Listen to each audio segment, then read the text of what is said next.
John, thank you very much.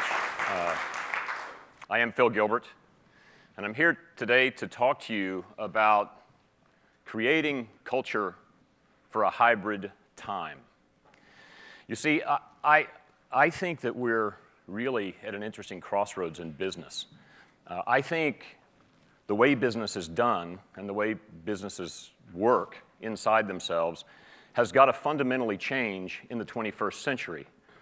I'd even pose the following question: can, let's call them companies of a certain age, thrive in this century? Now, I've got some experience in this. A couple of weeks ago, I gave a keynote at the United States Business Leadership Network. This is the organization that drives disability inclusion into the marketplace. And one of the speakers before me, a young lady, stood up, and she was talking about some of the managerial mistakes of the past. And she talked about people who were pale, stale, and male.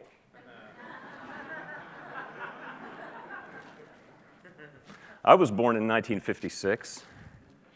I'm pale. I'm male. I'm hopefully not stale. But it does give you pause in this world to think about what are the characteristics that are required to thrive.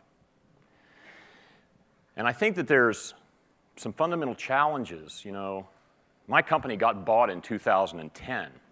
I've been doing startups for almost 30 years. I built and led 3 companies.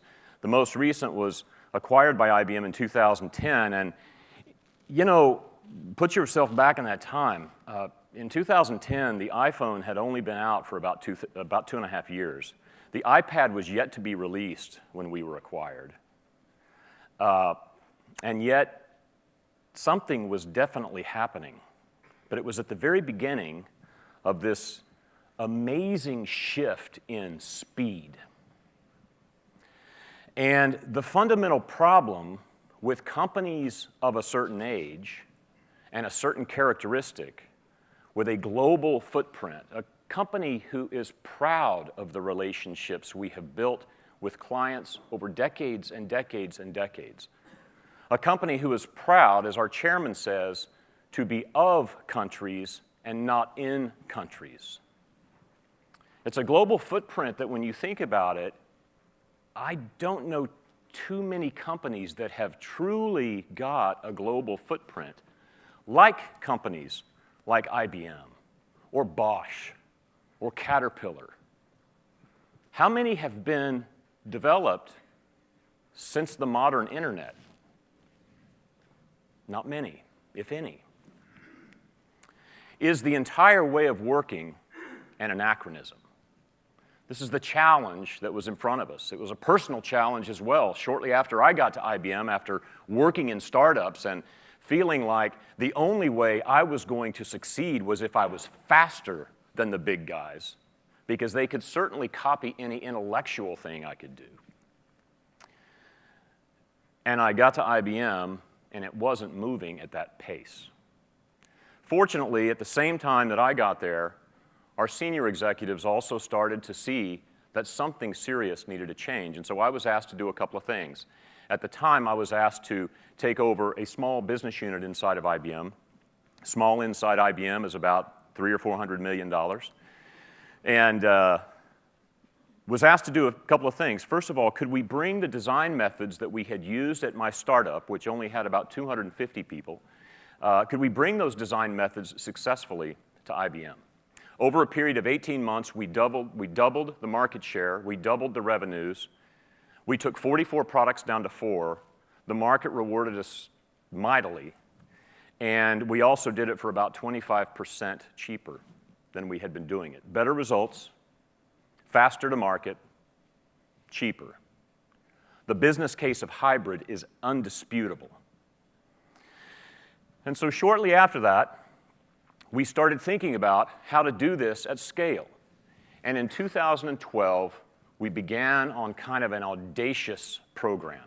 It was built on a pretty simple formula of people plus places plus practices. If we changed all 3 of those things, we could get people working together working in new ways, and delivering better outcomes to the marketplace. And it was also based on 3 provocations that we intentionally provoked the old IBM, if you will, with.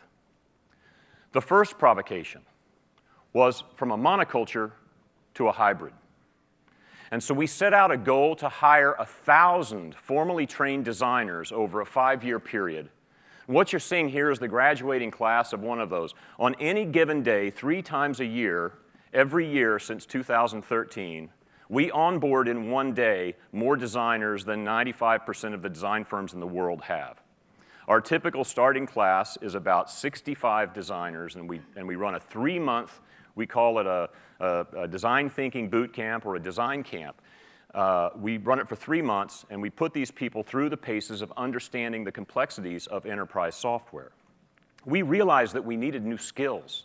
We needed to inject the hybridity that we didn't have in our engineering-driven monoculture. But after we did that, we also realized that simply adding people wasn't enough. We had to change the way people worked. And so the second provocation was about empathy. First with ourselves, and then with our users. Now, we all understand the role of user research and design research and understanding users. I don't think anybody in the audience would quibble with it.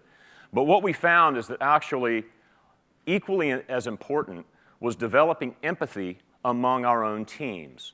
And so we began a program where we married these recently hired designers, 67% of which came out of university directly. In fact, we look back on our past. Thomas Watson Jr. in the 1960s realized that IBM was not having the C-suite conversations that we were having. And so he intentionally went out and hired MBAs and Ivy League graduates, put them in blue suits so that we could have the C-suite conversations that we needed to start having in the business world. That was the beginning of the IBM Big Blue suits. We're doing the same thing today where we are intentionally hiring 80% of this 1,000 will be millennials, 67% of this 1,000 will come directly from university. This is giving us a very fresh perspective on how we work and what we should be doing. We then bring into a 1-week design camp, multidisciplinary design camp experience, existing IBMers, and we marry them with those designers that we've just hired that are now working on their teams.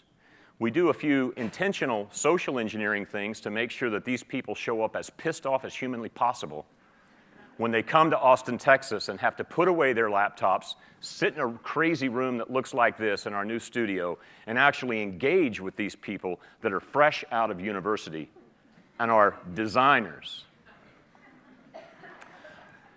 We do a lot of things where when we put these teams together, we force them into very intimate interactions all throughout the week. We also pull together a few mental models to have them understand that working together is actually a good thing. We talk about design thinking and DevOps as if they were, in fact, supposed to be married to one another. We invented a card game to help not only our teams but our executives understand what design thinking is and how it's applied when the constraints of the real world get in the way. We also do traditional things like empathy maps. At the end of this week experience, hopefully all of our teams look like this team, which is out of our systems group. It's building storage devices and middleware, and they're coming together in ways that we never before imagined. We've taken this show on the road. Here's Doug Powell, the head of our education and activation team in China. We've gone to Tel Aviv. All of this is to say this, and I'll tell you a story that I was recently told by a former designer at IBM. And he said when Paul Rand was around, the first time he met Rand, he said Rand looks at him, and Rand was older at the time, and he's kind of crusty, and he says, "So, Gordon, what is design?" First question from Paul Rand. Imagine. And he looks at him, and he's telling the story, and he says, "God, I should have known the answer to that question." You should know the answer to that question. What is design? And he gave some answer about intended outcomes and blah, blah, blah. And Rand goes, "You're wrong.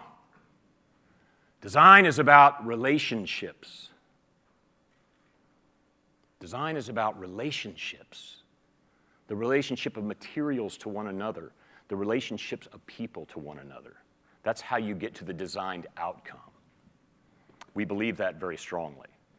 The third provocation is that work is no longer just about work. And so we've instituted an entire set of programs where we bring friends and family into our studios around these multidisciplinary teams once a year globally. This is our Friends and Family Weekend in Austin. We bring Hamilton wood type into the studios to remind people of our craft. We have screen printing capabilities in the studios. We invite design experts and icons into the studio for intimate sessions with our designers.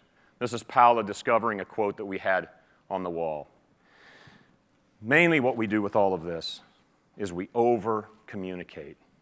We communicate, we communicate, we communicate. A culture in a hybrid world is by its nature multidisciplinary. It's not just about design and designers. It is about all of us sharing an ethos of delivering great human-centered outcomes into the marketplace. And by establishing trust, deep trust, we can do it faster. One last anecdote. One of the things that we found in looking at our metrics over the last year is that the best performing teams that we have after doing this for about 2.5 years have nothing to do with the experience level of the engineers, the designers, or the product managers. The only correlation is how long that team has been working together. And so what we're trying to do is compress time and create those intimate binds of trust even faster and more deeply across our team members than ever before. Jeff Bezos had it wrong. This is not about worrying about the size of your team. It's about worrying about the heart of your team. That's what we're up to at IBM. Thank you very much.